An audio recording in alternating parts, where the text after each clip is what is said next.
بسم اللہ الرحمن الرحیم۔ میرے خلاف جو اسپیشل کورٹ نے آرٹیکل 6 کیس کے اوپر فیصلہ سنایا وہ میں نے ٹیلی ویژن پہ پہلی دفعہ میں نے سنا۔ یہ فیصلے ایسے فیصلے کی پہلے کوئی مثال نہیں ملتی کہ نہ تو ڈیفینڈنٹ کو نہ اس کے وکیل کو اجازت ملی ہو کہ وہ اپنی دفاع میں بات کر سکے۔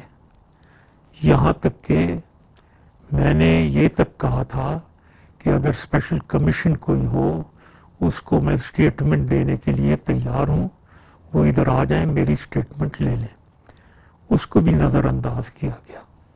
میں اس فیصلے کو مشکوک اس لیے کہتا ہوں کہ قانون کی بالادستی کو اس کیس کی سنوائی میں شروع سے لے کر آخر تک خیال نہیں رکھا گیا، بلکہ میں یہ بھی کہوں گا کہ آئین کے مطابق، کانسٹیٹیوشن کے مطابق اس کیس کو سننا ضروری نہیں ہے، لیکن یہ کیس صرف کچھ لوگوں کی میرے خلاف ذاتی عداوت کی وجہ سے اس کیس کو ٹیک اپ کیا گیا اور سنا گیا، اور یہ ایک فرد واحد کو ٹارگٹ کیا گیا، اور ان لوگوں نے ٹارگٹ کیا جو اونچے عہدوں پہ فائز ہیں اور اپنے عہدے کی غلط استعمال کرتے ہیں۔ قانون کا مایوس کن استعمال، فرد واحد کو نشانہ بنانا اور واقعات کا اپنی منشا کے مطابق چناؤ کرنا، یہ ظاہر کرتا ہے کہ یہ لوگ کیا چاہتے ہیں۔ میں پاکستانی عدلیہ کا بہت احترام کرتا ہوں۔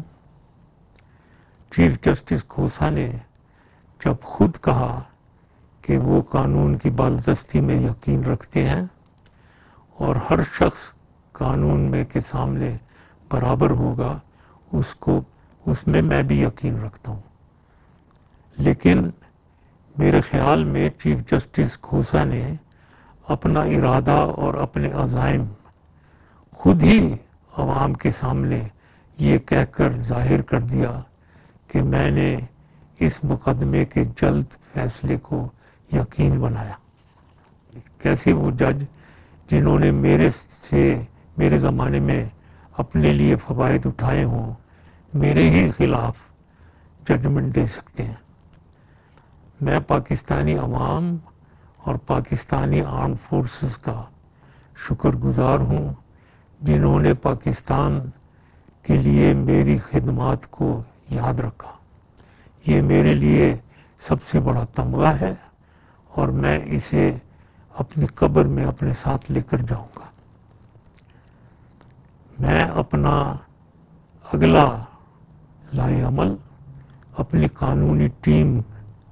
قانونی ٹیم سے مشاورت کے بعد فیصلہ کروں گا، اور مجھے پاکستانی عدلیہ پر اعتماد ہے کہ وہ انصاف دیں گے اور قانون کی بالادستی کو مد نظر رکھیں گے۔